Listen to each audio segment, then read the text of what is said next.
The director of the National Highway Authority of India finally broke his silence over the stopped work along the Bogda shore at Vasco Sada, stating that more than 5 crore rupees has gone waste, and if the work does not resume on time, it would be a big disaster during monsoon. Deputy Collector Levinson Martin's orders to stop the hill cutting and mud filling of the low-lying area along the coast of Bogda Sada in Vasco on December 29th may not just be a routine thing, but could well be another of the state government's ploys to delay work on port-related infrastructure projects, as over 5 crore rupees of public money has been wasted till date because of the work stoppage.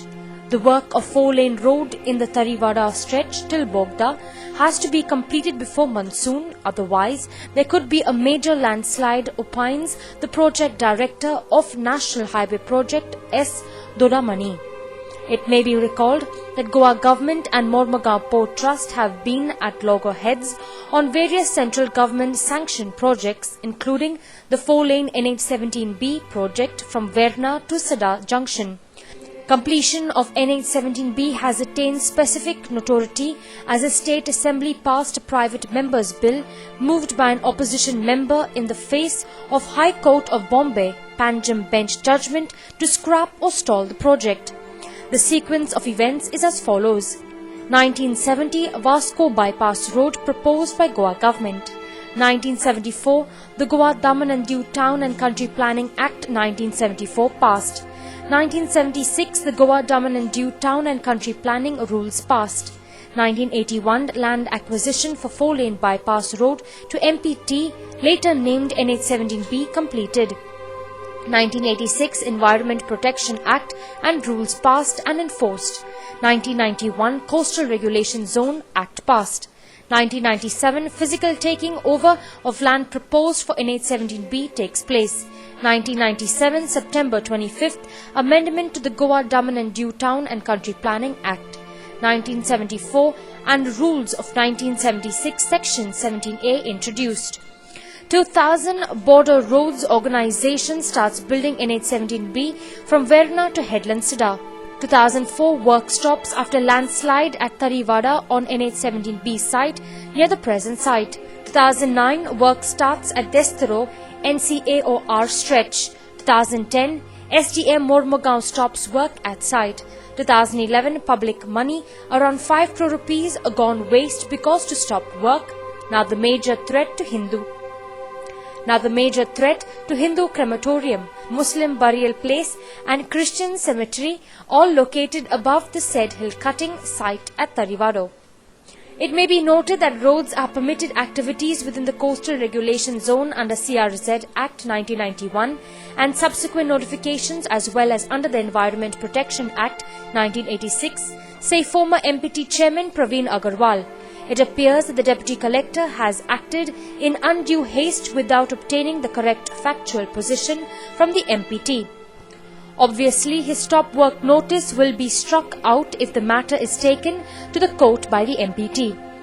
As for the allegations against the filling of low-lying areas necessary for constructing the road is all being carried out by the due approval of NHAI and Union Ministry of Roads and land belonging to the MPT, water areas belonging to the MPT, and lands handed over by Government of Goa to NHAI for public purpose of construction of the road. What is presently more important is that despite the NHAI authorities running from pillar to post to seek town and country planning approval, the whole process has slowed down, which is not in the interest of the public at large. Speaking exclusively to Goa 365, Project Director of the National Highway Authority of India broke his silence over the matter and said it was already a huge loss to the exchequer, which could amount to between 4 and 5 crore rupees. The Deputy Collector Vasco he has issued me an order based on some NGO's letter to stop the work, and he has also reported to police also to if there is any activities found, it should be stopped immediately. So since then I have stopped the work, and my contractor is idle, his labours are idle, and his men and machinery, the whole thing is now standstill, and it is a huge loss for the nation, and there is going to be huge claim by the contractor because of idling charges. It is finally an exchequer to the nation. That may be around, I can say, 4 to 5 crore rupees. He further said that if the order was not revoked before long, it could result in a disaster in monsoon. So this order is not revoked by SDM.